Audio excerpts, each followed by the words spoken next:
హన్మకొండ జిల్లా ఎల్కతుర్తి మండలం కేశవాపూర్ గ్రామాన్ని అన్ని రంగాల్లో అభివృద్ధి చేసి ఆదర్శ గ్రామంగా తీర్చిదిద్దుతామని మంత్రి పొన్నం ప్రభాకర్ తెలిపారు. పల్లెపల్లెకు పొన్నమన్న పల్లెపల్లెలో ప్రజాపాలన కార్యక్రమంలో భాగంగా కేశవాపూర్లో పర్యటించిన మంత్రి గ్రామ ప్రజలు రైతుల నుంచి వినతి పత్రాలు స్వీకరించి సమస్యల పరిష్కారానికి అధికారులను ఆదేశించారు. గ్రామంలో 506 పెన్షన్లకు ఏడాది 1.44 కోట్ల నిధులు 5,486 మంది రైతులకు రైతు భరోసా కింద 5.03 కోట్లు అందుతున్నాయని అధికారులు మంత్రికి వివరించారు. 526 కుటుంబాలకు 200 యూనిట్ల ఉచిత విద్యుత్, 630 కుటుంబాలకు గ్యాస్ సబ్సిడీ అందుతోందన్నారు. కేశవాపూర్ నుంచి అంబాల పెంబర్తి వరకు రహదారి పనులతో పాటు గ్రామంలో సీసీ రోడ్లు, ఇతర అభివృద్ధి పనులు చేపడతామని మంత్రి తెలిపారు. గుంటూరు పల్లె నుంచి కేశవాపూర్ వరకు 3.5 కోట్లతో రహదారి పనులు మంజూరయ్యాయని వెల్లడించారు. ముఖ్యంగా కేశవాపూర్ ని సోలార్ మోడల్ విలేజ్ గా అభివృద్ధి చేయనున్నట్లు మంత్రి ప్రకటించారు. ప్రతి ఇంటికి సోలార్ విద్యుత్, సోలార్ పంపులు ఏర్పాటు చేసి అదనపు విద్యుత్ ను విక్రయించుకునే అవకాశం కల్పిస్తామని చెప్పారు. గ్రామంలో 300 ఎకరాల్లో ఆయిల్ ఫామ్ సాగు చేస్తే గ్రామ అభివృద్ధికి 10 లక్షలు మంజూరు చేస్తానని హామీ ఇచ్చారు. అలాగే సబ్ మార్కెట్ యార్డులు ఏర్పాటు చేస్తామని తెలిపారు. అర్హులైన వారు కొత్త పెన్షన్ల కోసం ఈ నెల 31లోగా దరఖాస్తు చేసుకోవాలని మంత్రి సూచించారు. విద్య, వైద్యం, పారిశుద్ధ్యంపై ప్రత్యేక దృష్టి పెట్టాలని అధికారులను ఆదేశించారు. కేశవాపూర్ ను హుస్నాబాద్ నియోజకవర్గంలోనే ఆదర్శ గ్రామంగా తీర్చిదిద్దుతామని మంత్రి పొన్నం ప్రభాకర్ స్పష్టం చేశారు. జరిగినటువంటి కార్యక్రమాలు, ఇంకా జరగాల్సిన కార్యక్రమాలు మీ ద్వారా మరి వాటిని అన్నింటినీ కూడా సమీక్షించుకొని ఏ విధంగా ఇంకా గ్రామాభివృద్ధి చేయాలి, తద్వారా మండలాభివృద్ధి, నియోజకాభివృద్ధి చేయాలనే ఉద్దేశంతో పల్లెపల్లెకు ప్రజాపాలన, పల్లెపల్లెకు పొన్నమన్న పేరు మీద నియోజకవర్గంలో ఉన్నటువంటి 173 గ్రామాలను తిరిగే విధంగా కార్యాచరణ చేసుకున్నాం. ఈరోజు వేదిక మీద అన్ని రకాల డిపార్ట్మెంట్ల అధికారులను మీ గ్రామానికి సంబంధించినటువంటి ఏమైనా ప్రజా సమస్యలు, ఉదాహరణకు ఇప్పుడు గుంటూరు పల్లె నుంచి మీ కేశవాపూర్ దాకా ఒక రోడ్డు శాంక్షన్ అయింది. కేశవాపూర్ నుంచి అది 3.5 కోట్ల రూపాయలతో శాంక్షన్ అయింది. కేశవాపూర్ నుంచి మీకు అంబాలకు, కేశవాపూర్ నుంచి పెంబర్తికి, అదేవిధంగా కేశవాపూర్ లోపల కూడా కొన్ని రోడ్లు కావాల్సిన అవసరం ఉంది. తప్పకుండా వాటితో పాటుగా ఇంకా శివాలయం అభివృద్ధి కావచ్చు, లేదా ఇతరత్ర గ్రామానికి సంబంధించినటువంటి కార్యక్రమాలు ఉండొచ్చు. వాటన్నిటినీ వరుస క్రమం లోపల నిధుల అందుబాటుతోటి వాటిని చేసే విధంగా కార్యాచరణ తీసుకుంటామనే మాట మనం ఈ సందర్భంగా చేస్తూ ఉన్నాం.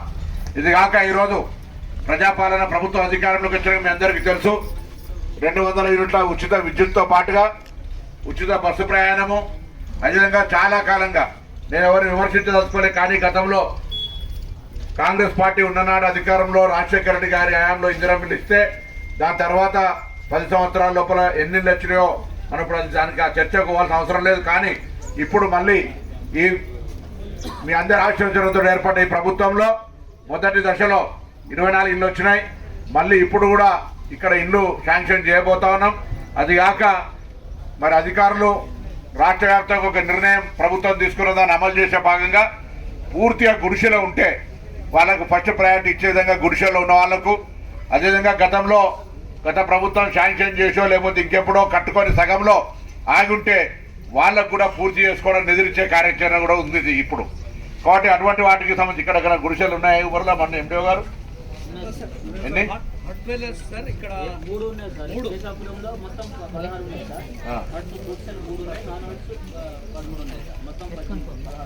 13 సగం కట్టిన వాళ్ళ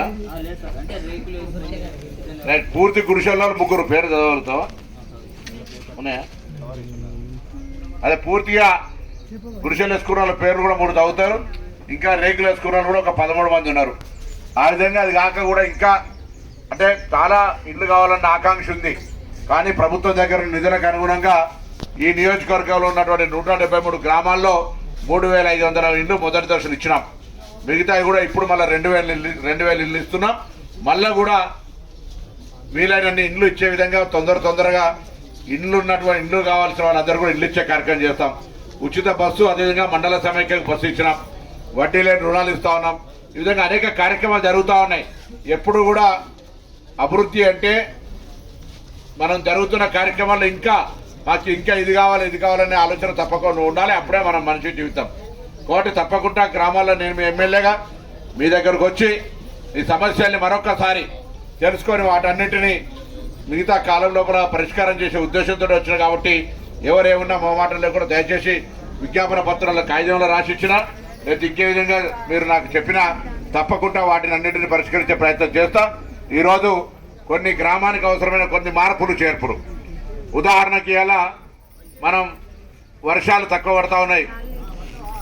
మరి సముద్రంలో ఏర్పడినటువంటి వాతావరణ పరిస్థితుల వల్ల వర్షాలు తక్కువ పడుతున్నప్పుడు మనం ఏ విధంగా రైతాంగానికి సహకారం చేయగలుగుతామంటే ఈరోజు జలసిరి పేరు మీద మరి మనకుండే ప్రతి ఇంట్లో వర్షం నీళ్లను వృధా పోకుండా భూగర్భ జలంగా మార్చుకునేది. అదేవిధంగా ఫామ్ పాండ్ పేరు మీద భూమిలో 2 గుంటల జాగా ఇస్తే అక్కడ ఒక 82,12,000 రూపాయలతోటి ఫామ్ పాండ్ కట్టుకునేటువంటి ఇష్యూ కావచ్చు. 3 ఎకరాల జాగా ఉంటే అక్కడ 2.5 ఎకరాల జాగా ఉంటే ఒక 3 లక్షల రూపాయలతో బావి తవ్వుకునేది కావచ్చు. ఉదాహరణకు రేపు పొద్దున అక్కడ గుంటూరు పల్లె నుంచి కేశాపూర్ దగ్గర రోడ్ అయితే రోడ్డు పక్కల 2 పక్కల కూడా మ్యాజిక్ సంబంధించినటువంటి దానికి మ్యాజిక్ పిట్స్ మీద రోడ్డుకు నీళ్ళు ఎక్కడ అవుతాయో అక్కడ కూడా చేసుకున్నట్టయితే 1,00,000, 2 లక్షలు, 3 లక్షలు, 4 లక్షల దాకా కూడా అక్కడ ఇచ్చేటువంటి అవకాశం ఉంది. అది కాక సరే మనకు పోతే మీకు ఎంత కరెక్ట్గా 35 కిలోమీటర్లు 40 కిలోమీటర్లు పడుతుంది కావచ్చు. సిద్దిపేట జిల్లా నడిమెట్టల మొన్ననే ప్రభుత్వం ఆయిల్ ఫ్యాక్టరీ ప్రారంభం చేసింది. ఇవాళ వడగండ్ల వాన కానీ కోతులు కానీ ఇతరత్ర ఏం బాధ లేకుండా ఆయిల్ ఫామ్ వేసుకుంటే 3 సంవత్సరాల పాటు వాళ్ళే ప్రభుత్వం తరఫున పెట్టుబడి ఇస్తారు. 3 సంవత్సరాల తర్వాత ప్రభుత్వ ఉద్యోగికి నెలకు జీతం వస్తుండొచ్చు. కానీ ఆయిల్ ఫామ్ పెట్టుకున్న రైతుకు నెలకు 2 సార్లు కటింగ్ పేరు మీద ఆదాయం వస్తుంది. అది కూడా వరి ఉదాహరణకు వేసుకుంటే ఒక నెలకు మన ఒక ఎకరానికి ఖర్చులని పోగా 25-30 మిగులుతాయి. ఎంత మిగులుతుంది? 20-25 వేలు మిగులుతుంది. కానీ ఇది అట్లా కాదు, ఎకరానికి 1,00,000 రూపాయలు తక్కువ రాకుండా ఆదాయం వస్తుంది. కాబట్టి ఎటువంటి శ్రమ లేదు. కోతులు, దొంగలు, వర్షం వడగల ఏం బాధ లేకుండా ఫంక్షన్లకు ఇస్తున్నాం. ఇటు మేము మా వాడకు కొన్ని తీసుకున్నాం సార్, అటు వాడకు కొన్ని ఇచ్చినాం సార్. మేము వాడుకుంటున్నాం సార్. Plastic నిషేధిస్తున్నాం sir. మీరు 400 మీకు మొత్తం 1,200. ఈ ఊర్లో ఒక ఫంక్షన్ ఎవరైనా చేసుకుంటే 1,200 మంది కంటే ఎక్కువ మందికి దావత్ తీయరు కదా. 1,200 ఒక్కసారి ఎక్కువ ఇస్తే మళ్ళీ కడుపుకుందరు ప్లేట్ ఏదైనా. కానీ ప్లాస్టిక్ ప్లేట్ తీసుకొని వట్టిగానే అనారోగ్యాన్ని కొనుక్కున్నట్టు చేసుకోకూడదు దయచేసి. నా ఉద్దేశం, నేను ఇచ్చిన ఉద్దేశాన్ని నెరవేర్చే ప్రయత్నం చేయండి. ఈ ఊర్లో ఇవ్వాలని గ్రామ కార్యదర్శి గారు, ఈ ఊర్లే మనం ఎప్పుడు కానీ మన వ్యవస్థలో సామ, దాన, భేద, దండ 4 రకాలు. ఈ ఊర్లే అందరికీ నేను ప్రొవిజన్ ఇచ్చి అంటే అవకాశం ఇచ్చి వాడుకోమని చెప్తున్నా మంచిగా రిక్వెస్ట్గా. లేకపోతే నువ్వు తేడా చెప్పు, ఎట్లయితే ఆరోగ్యం ఖరాబ్ అయితే నువ్వు తేడా చెప్పు. దాని తర్వాత పోలీసు వాళ్ళు, మీ ఎండిఓనో ఎంఆర్ఓనో ఎవరైనా ప్లాస్టిక్ ప్లేట్ వాడితే వాళ్ళని పెనాల్టీ వేస్తారు. అప్పుడు నేను ఎందుకు మరి నాకు కాదు పెనాల్టీ, మీ ఊరు మంచి పని కొరకే సర్పంచ్ నువ్వే ఎవరైనా ప్లాస్టిక్ వాడితే ఊర్లే వాళ్ళ దగ్గర వసూలు చేసి ఊరు పిల్లలకు బడి పిల్లలకి ఎవరైనా కొని. కానీ ప్లాస్టిక్ వాడకూడదు దయచేసి. స్టీల్ ప్లేట్లు వాళ్ళు ఇవ్వడానికి సిద్ధంగా ఉన్నారు. కడిగేటోళ్ళకు ఆ స్టీల్ ప్లేట్ల పైసలు మీ ఊర్లో కడిగేటోళ్ళకి ఇస్తే వాళ్ళకే కడగడానికి కూడా ఉపాధి దొరికినట్టు కూడా మీరు సాయం చేసినట్టు అవుతుంది. పాపం చేస్తారా? తప్పుడు చేస్తలేరు ఎవరు? రైట్. ఉన్నటువంటి వాళ్లకు, గీత కార్మికులకు, నేత కార్మికులకు, అదేవిధంగా రక్తహీనత తలసేమే ఉన్నటువంటి బాధితులకు అందరికీ ఎవ్వరు కూడా ఒక అర్హత గల వ్యక్తి అప్లికేషన్ లేకుండా ఉండకుండా నేను గ్రామస్తులందరినీ కోరుతా ఉన్నా. దయచేసి ఒంటరి మహిళ కానీ దాని మీద కూడా వయసు ఏదో రాతంతం చేసి అట్లా ఏం లేదు.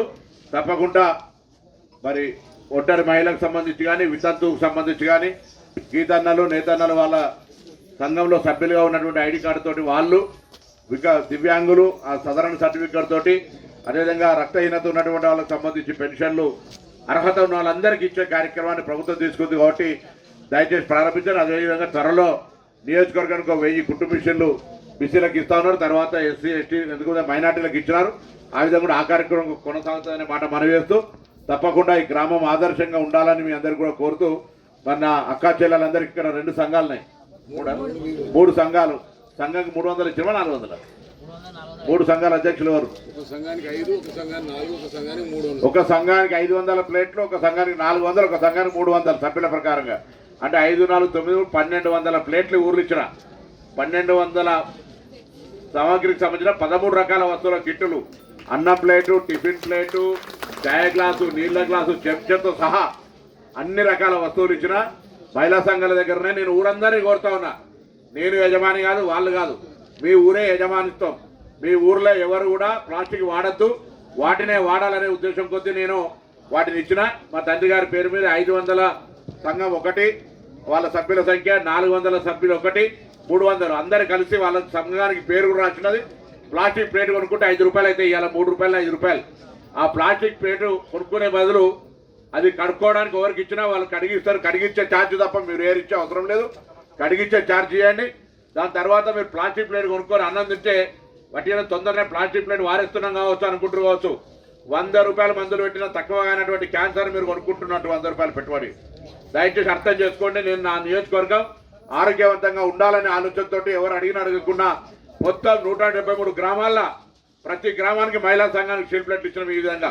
కాబట్టి దయచేసి సంవత్సరం అయింది, ఏ కార్యక్రమం జరిగినా ఈ ఊర్లే తప్పకుండా ఆ ప్లేట్లు మాత్రమే వాడి ఆరోగ్యంగా ఉండమని కూడా నేను మీ అందరినీ కోరుతా ఉన్నా ఈ సందర్భంగా.